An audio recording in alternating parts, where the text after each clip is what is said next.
Hi, everyone. Welcome back. Today, we are going to be talking about the people who are ready to quit their job and go full time in their nonprofit. And I'm specifically referring to the nonprofit founders who are just starting out. Their budget is under $50,000. And we really want to talk about, how to strategize and make that possible. So just as a general informational tip, typically if your budget is $50,000, only 20 to 30% of that budget should go towards administrative expenses. So let's say your budget was $100,000. 20% of that would be $20,000.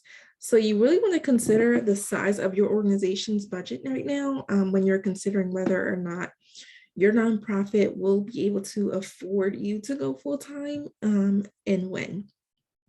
So that's the first thing you want to talk about. The second thing we want to talk about is your full-time job. So I 100% understand that, you're for-profit, and I'm sorry, it could be a for-profit business or it could be that you're working full-time. It gets in the way. It gets in the way of you following your passion, walking in your purpose, spending, that there are people out there who need you and you're not able to fully commit to them because you have so much going on. I totally understand that. What I would recommend is that you consider, using your job or your for-profit business to fund at least a year's worth of savings in before you take the leap and go full-time in your nonprofit.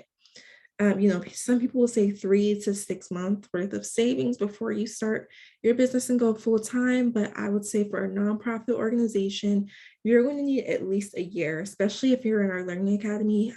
We could have you set up within a year. But if you don't have someone who's holding your hand step by step, you're going to make a lot of mistakes as well. So especially if you're doing it by yourself, at least a year to help prepare your organization for grant readiness, to start receiving your first few, foundation grants, to build your brand awareness, to reach out for corporate sponsorships, to build partnerships with the larger organizations in your community, and for the community to be more aware of your organization and think of you as their go-to, when they're donating. The same thing with funders. So I would say that, you want to give yourself some time so that you're not struggling in your nonprofit organization. The last thing that you want to do is have something that you love to do or that you look forward to doing becoming something that's completely miserable for you. So don't put yourself in that position. I would say instead of doing that, instead of completely quitting your job, you make your exit plan. And a part of that plan could be, again, your savings and also starting a side business. So even as a nonprofit founder, you're going to be a quote unquote entrepreneur. So I like to use the term socialpreneur because you have a business that is in the industry of social good. So you're a socialpreneur. You have to start thinking like a business owner. You have to strategize like a business owner.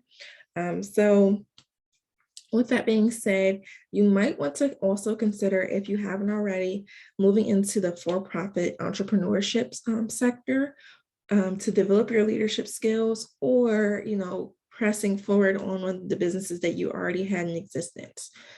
So you definitely want to be something that you love, but that is why I do consulting work, because I actually plan to open a transitional housing unit for single mothers.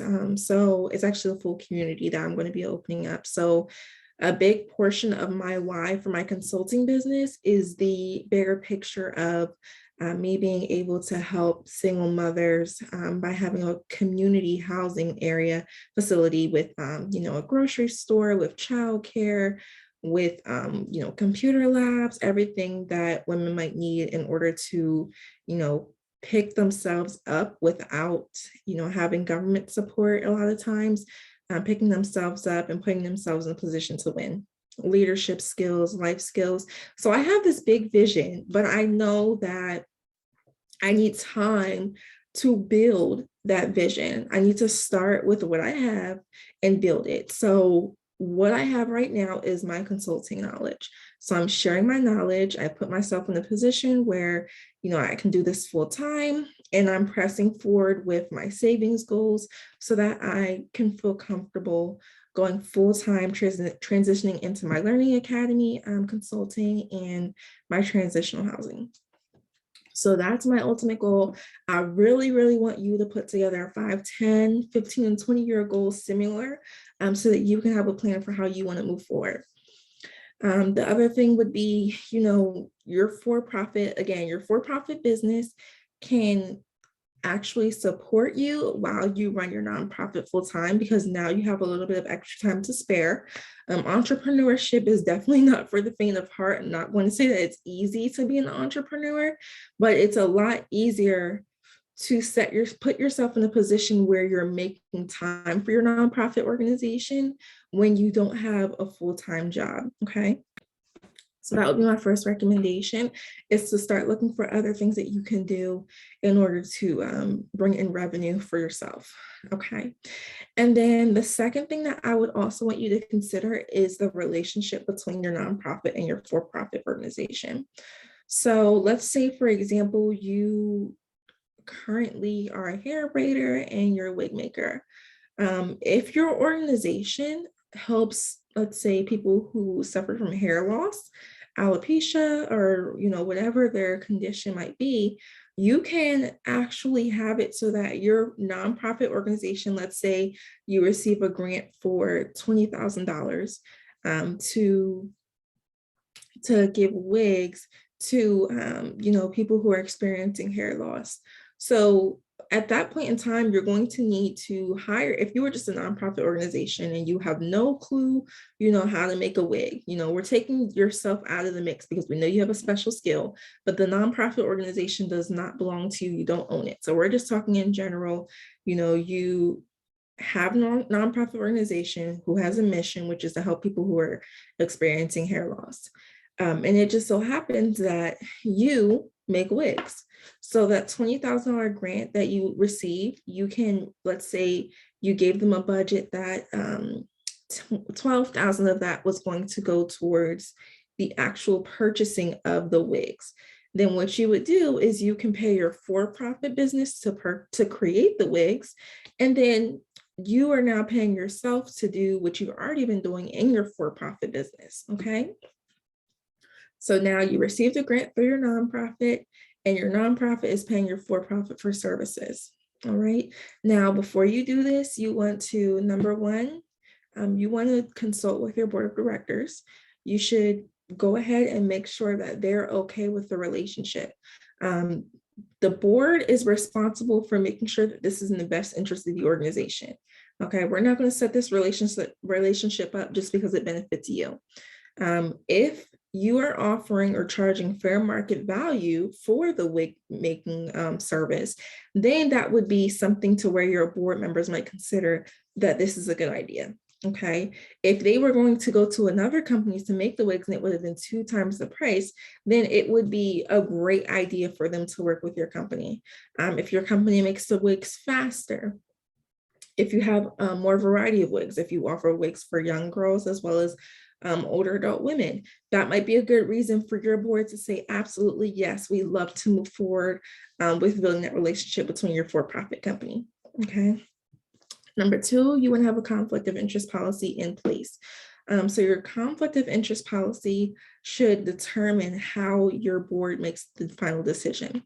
So typically the conflict of interest policy that we have in the Learning Academy mentions that, there would be a board vote, and then the person who is receiving the financial gain would step out of the room while the board makes the final decision.